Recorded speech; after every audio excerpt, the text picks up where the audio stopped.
भारत के 5वें प्रधानमंत्री बने चौधरी चरण सिंह। इनका जन्म गाजियाबाद जिले के हापुड़ में 23 दिसंबर 1902 को हुआ था। 1937 में यूपी के बागपत से चरण सिंह विधानसभा के लिए चुने गए। विधानसभा में उन्होंने एक बिल पेश किया, किसानों की फसल से संबंधित। ये उस वक्त का क्रांतिकारी बिल था, क्योंकि ब्रिटिश सरकार ने मुगलिया टैक्स सिस्टम को हटाकर बेहद क्रूर सिस्टम लाया था। भारत में इसकी वजह से गरीबी बहुत फैल गई थी। किसानों को लगता था कि अब कुछ नहीं हो सकता, पर 1937 की कांग्रेस सरकार ने अप्रत्याशित रूप से एक नई जान फूंक दी किसानों में।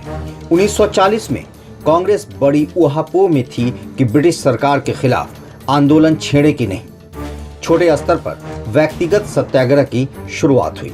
चरण सिंह इसमें भी शामिल हुए, जेल गए, फिर छूटे। 1942 के भारत छोड़ो आंदोलन में चरण सिंह को फिर मौका मिला। अंडरग्राउंड हो गए, एक गुप्त क्रांतिकारी संगठन तैयार किया। पुलिस का आदेश था कि देखते ही गोली मार दी जाए, पर चरण सिंह सभा करके हर जगह से निकल जाते। अंत में गिरफ्तार हो गए, 1.5 साल की सजा हुई।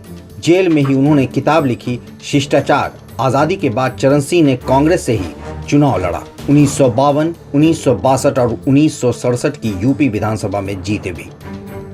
1967 में चरण सिंह ने कांग्रेस पार्टी छोड़ दी, भारतीय क्रांति दल नाम से अपनी पार्टी बना ली। राम मनोहर लोहिया का हाथ था उनके ऊपर। चुनाव हुए, उत्तर प्रदेश में पहली बार कांग्रेस हारी, चरण सिंह मुख्यमंत्री बने। 1967 में इंदिरा गांधी प्रधानमंत्री बनी, मगर देश में माहौल गड़बड़ हो गया। 1975 में इंदिरा ने विवादास्पद डिसीजन लिया, इमरजेंसी लगा दी। चरण सिंह भी जेल में डाल दिए गए। जेल में विरोधी पक्ष लामबंद हो गया। 1977 में लोकसभा चुनाव हुए, इंदिरा गांधी की हार हुई और देश में पहली बार गैर कांग्रेसी पार्टियों ने मिलकर सरकार बनाई। उस वक्त ये सोचना असंभव लगता था। जनता पार्टी की सरकार बनी, मोरारजी देसाई प्रधानमंत्री। चरण सिंह इस सरकार में उप प्रधानमंत्री और गृह मंत्री रहे, पर जनता पार्टी में कलह हो गई। मोरारजी की सरकार गिर गई। बाद में कांग्रेस के ही सपोर्ट से चरण सिंह 28 जुलाई 1979 को प्रधानमंत्री बने। 20 अगस्त तक का टाइम दिया गया था बहुमत साबित करने को। इंदिरा ने 19 अगस्त को समर्थन वापस ले लिया, सरकार गिर गई। संसद का बगैर एक दिन सामना किए चरण सिंह को रिजाइन करना पड़ा। वो देश के एकमात्र ऐसे प्रधानमंत्री हुए जो कभी संसद नहीं जा सके और ना ही वहां बोल सके। यहाँ तक कि अपने प्रधानमंत्री काल में वो कभी विदेश भी नहीं जा पाने वाले एकमात्र प्रधानमंत्री हैं।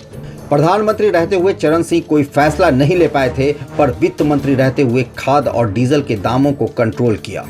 खेती की मशीनों पर टैक्स कम किए। नाबार्ड की स्थापना उसी वक्त हुई थी।